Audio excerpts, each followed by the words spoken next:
Whatever hour you woke, there was a door shutting. From room to room they went, hand in hand, lifting here, opening there, making sure a ghostly couple. Here we left it, she said, and he added, oh, but here too. It's upstairs, she murmured. And in the garden, he whispered.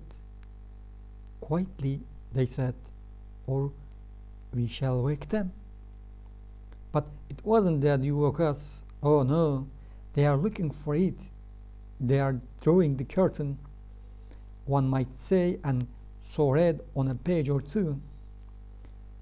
Now they found it, one will be certain, stubbing the pencil on the margin, and then, tired of reading, one might rise and see for oneself the house all empty, the doors standing open, only the wood pigeons bowling with content, and the hum of the threshing machine sounding from the farm.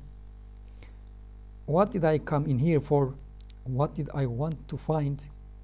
My hands were empty. Perhaps it's upstairs then. The apples were in the loft, and so down again. The garden still as ever, only the book had slipped into the grass.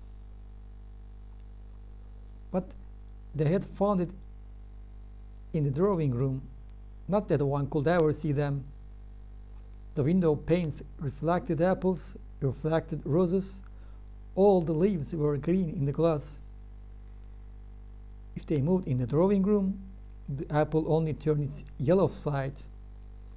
Yet, the moment after, if the door was opened, spread about the floor, hung upon the walls, pendant from the ceiling, what?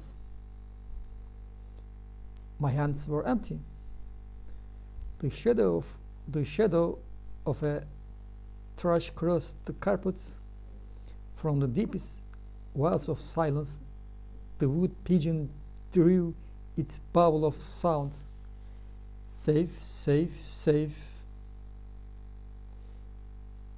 The pulse of the house beat softly. The treasury buried the room. The pulse stopped short. Oh, was that the buried treasury?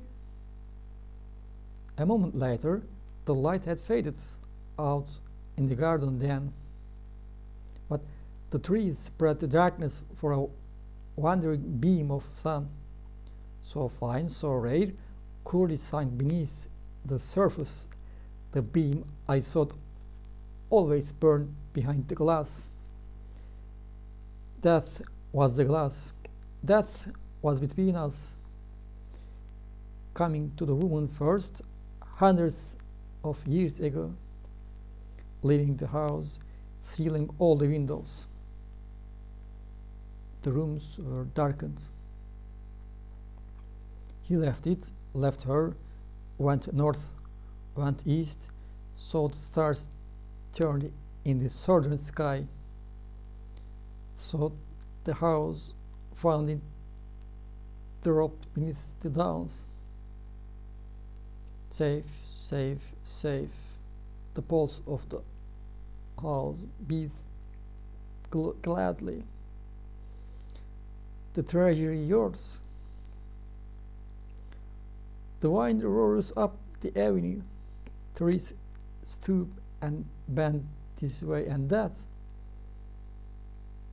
Moonbeams splash and spill widely in the rain, but the beam of the lamp falls straight from the window.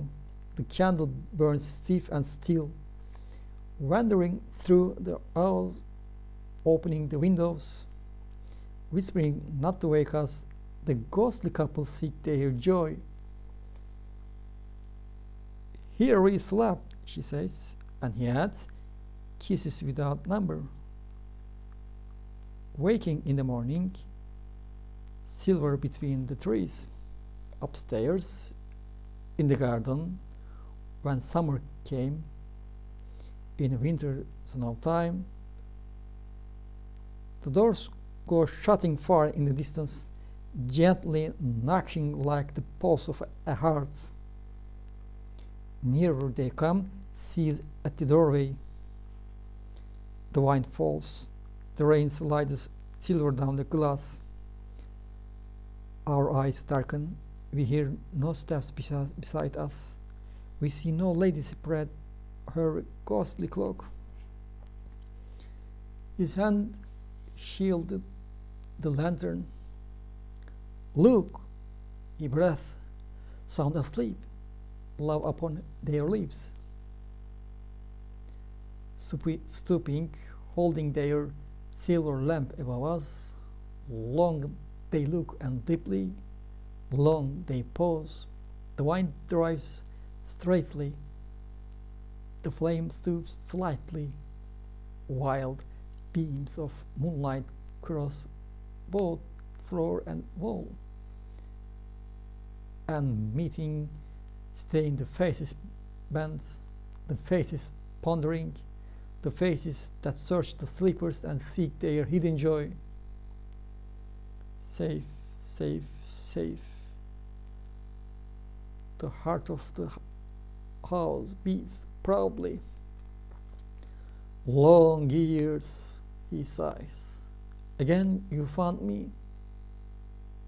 Here, she murmurs, sleeping in the garden, reading, laughing, rolling apples in the loft. Here we left our treasury.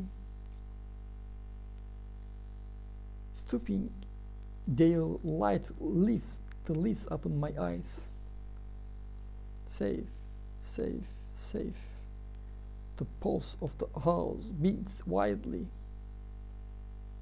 Waking, I cry, oh, is this your buried treasury?